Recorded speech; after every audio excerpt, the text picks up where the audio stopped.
He said to Noah, it's going to rain. Well, never was a cloud in the sky. The biggest stream of water was a branch. Where God irrigated the land, a little spring somewhere. That's the biggest stream of water there was. Now people say, how in the world is there going to come any water down from up there? Show me where it's at, up there in all that hot sun. If there ain't any up there, if God said build an ark and it's coming, it's my business to build the ark and get ready because it's coming. He's Jehovah Jireh. He can provide water up there. And the only thing he done was let man, foolish, silly man, do exactly with his science to bring to pass that what he knew would come.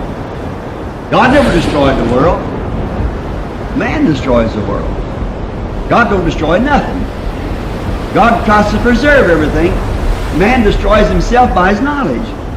Like he did in the Garden of Eden at the tree, so forth. And so some fanatic got a hold of some atomic power somewhere that they had it, they could work with it then. Because they could do things then with it that we have never learned yet. We are not that far advanced. Maybe take 3 or 4 years yet or more before we can do it, to do what they did. They built the pyramids and the Sphinx and so forth. We could never do that. We couldn't reproduce that. There's no way for us to do it. Only unless we can get an atomic power.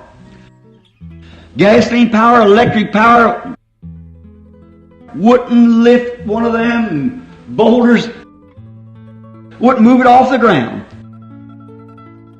And some of them are city block high up in the air, weighing 1 billion tons. How'd they get them up there? See, they know. And they let that loose. Somebody let one of them atomic bombs fly into the screen of some others back in the days, because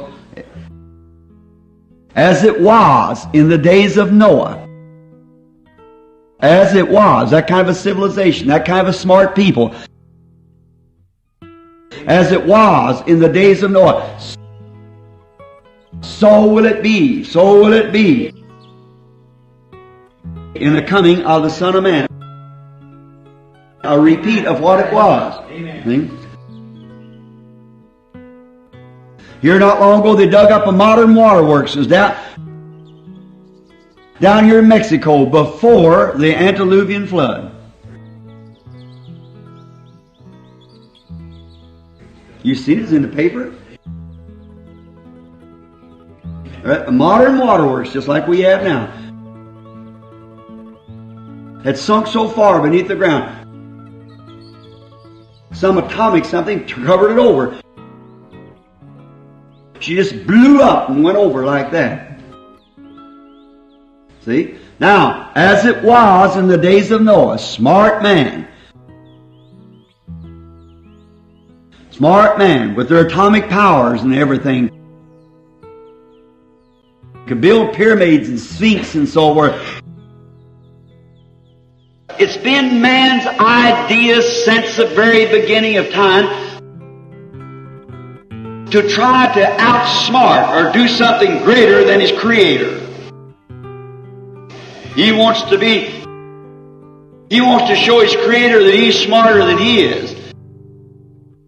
What does he do? Just God lets him go and finally kills himself. There was a tree in the Garden of Eden called the tree of life. There was one called the tree of knowledge. When man left the tree of life where he was eating to live forever, the first bite he took from the tree of knowledge, he separated himself from God and brought death to his soul. That's right. And ever since then, every time he bites off of that tree of knowledge, he destroys himself. He bit off gunpowder, kills his brother, his comrade. He bit off automobile, science. What does he do? Kill more than all the wars put together. He's got himself a hydrogen bomb now. I wonder what he's going to do with that. See, man destroys himself by knowledge, and he'll never by education or knowledge ever find his way back to God. And that tree, he dies by that tree. Now, we find out, but he always tries to outsmart, do something better. And it's true, he makes a prettier species. But he always tries to outsmart his maker. He thinks that he knows better, and God never does destroy anything. Man destroys himself by his knowledge. God doesn't destroy anything. It's man by his knowledge destroys himself. So therefore, if you would take time, go back in the Scriptures and chase the lineage of Cain and then the lineage of Seth, you'll find out that the lineage of Cain were the smart man, the scientists, the workers of wood, the workers of metal, scientists. And they all perished in the antediluvian destruction. But the lineage of Seth were humble farmers, sheep raisers. Watch how they come down. That line of Seth, it come down a humble, righteous man, on down through Enoch, on down to Noah, to the end of the antediluvian destruction. Look at Cain's line. Become smart people, educated, science. Don't the Bible say, did not Jesus say that the children of this world are wiser than the children of the kingdom? Look at the side of Cain yesterday. Smart, educated, skeptic, very religious. See? Very religious. But scientists, builders, great man. Take great men. Look at Thomas Edison. Many great men. Look at Einstein. The brains of the world. So-called today, the brains of the world, but we don't try to use brains. We let the mind that was in Christ be in us and look to this world and call that so. Medical doctors, though, we salute them with whatever we have. But the most of those are skeptics, agnostics. Look at the smart and intelligent people today. They're on that side over there, the Cain side. But look at the humble and meek. As it was in that day, so will it be. But the work's to be cut short in this day. Because there's to be a raptured people taken out. Like Enoch. There's to be a people carried over. We're in that class this morning. The people is carried over like Noah was through the flood. But remember, before, don't forget this, before one drop of rain fell, before there was one thing in the sky, before Noah ever had the ark completed, Enoch was taken home.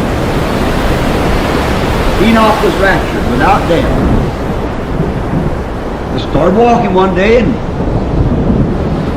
and the gravitation lost its hold on him, and he found one foot a little higher, another foot a little higher, another foot a little higher, and the first thing you know, he said, farewell, world.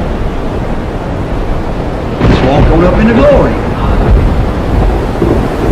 And when Noah Looked around, he couldn't find Enoch anywhere. He looked around, he didn't know where Enoch went. And he says, time to get to building the ark. They went to work on the ark to carry over the rim. Be faithful, faithful pilgrim. In the days of Enoch, just before the flood, when Enoch looked out there and saw Noah building away on that ark, Enoch was a prophet. Enoch knew that he was a type. And he knew that before the floods came, that he had to give an example. So one afternoon, it was becoming to him to take a walk. It was becoming that he'd take this walk with God. And somehow that day he changed his path. Instead of going around the side of the hill, he took the King's Highway. And he just kept on walking. And they found him not because he was not, but he walked on up the King's Highway. Oh God, let me be like Enoch.